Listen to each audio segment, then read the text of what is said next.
আসসালামু আলাইকুম প্রিয় দর্শক, আশা করি আল্লাহর রহমতে সবাই সহি সালামতে ভালো আছেন। আমি আজকে বানাবো খুব ইজি একটা রেসিপি, কিন্তু রেসিপিটা খুব মজার। তা হলো ম্যাশ পটেটো। ম্যাশ পটেটোটা বানানো খুবই সহজ আর খাইতে অত্যন্ত মজার। আশা করি সাথে থাইকা শেষ পর্যন্ত ছোটো এই রেসিপিটা দেখবেন। তাহলে চলুন রেসিপিটা শুরু করি। এখানে চুলা ছোটো একটা পাতিলে আমি কিছুটা পানি গরম দিয়ে দিছি, তাতে আমি দিয়ে দিলাম 1 টেবিল চামচের মতো লবণ। এবার লবণ দিয়ে আমি পটেটোগুলো প্রথম বয়েল করে নিব। এখানে আমি 4টা পটেটো সাফ করে চামড়া ফালিয়ে একটু টুকরা করে কেটে ধুয়ে নিয়ে নিছি। এবার আমি প্রথমে পটেটোগুলো দিয়ে আমি বয়েল করে নিয়ে নিব। আর এই পটেটোগুলো বয়েল করতে আমার সময় লাগছে 10 থেকে 12 মিনিটের মতো। আপনারা পটেটো যদি বেশি দেন তাহলে বেশি সময় লাগতে পারে। এবার আমি একটু ঢাকনা দিয়ে দিব, তাতে তাড়াতাড়ি বয়েলটা হয়ে যাব।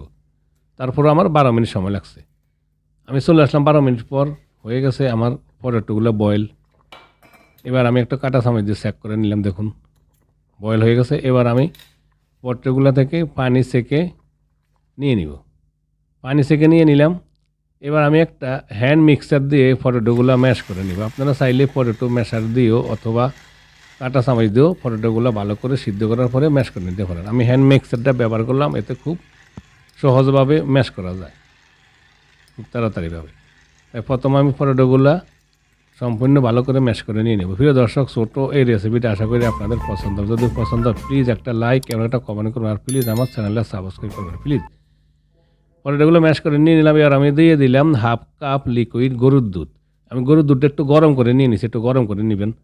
তারপরে দিলাম 2 টেবিল চামচ বাটারটা আমি একটু গলিয়ে নিছি, একটু মাইক্রোওভেনে গরম করে। আর দিয়ে দিলাম 1/4 কাপ সাওয়ার ক্রিম। বাস, আর কোনো বেশি ইনগ্রিডিয়েন্ট দিব না। আর লাস্ট পর্যায়ে আমি ব্ল্যাক পেপার আর সল্ট একটু দিয়ে দিব। এবার আমি আবার একটু ম্যাশ করে নিব হ্যান্ড মিক্সার দিয়ে। আবার ভালো করে সাওয়ার ক্রিম এবং দুধ পটেটোর সাথে ভালো করে মিক্স করে আবার একটু আমি মেখে নিয়ে নিলাম, ম্যাশ করে নিয়ে নিলাম। খুব ছোটোখাটো এই রেসিপিটা, কিন্তু রেসিপিটা খুবই মজার, খুব সহজে শর্টকাটে বানানো যায়। এবার আমি অ্যাড করব কিছুটা লবণ। যেহেতু আমি বয়েল করার সময় লবণ দিয়েছি, তার বেশি প্রয়োজন হইতো না লবণ। সামান্য কিছুটা লবণ দিলাম, আর লবণটা আপনি একটু টেস্ট করে নেবেন যতটুকু প্রয়োজন। আর দিয়ে দিলাম একটু ব্ল্যাক পেপার পাউডার। আর কিছু দিব না, বাস এইটুকু ইনগ্রিডিয়েন্ট। এবার আমি আবার একটু মিক্স করে নিব হ্যান্ড মিক্সার দিয়ে। আবার ভালো করে মিক্স করে নিয়ে নিলাম। হয়ে গেছে আমার ম্যাশ পটেটো রেসিপি।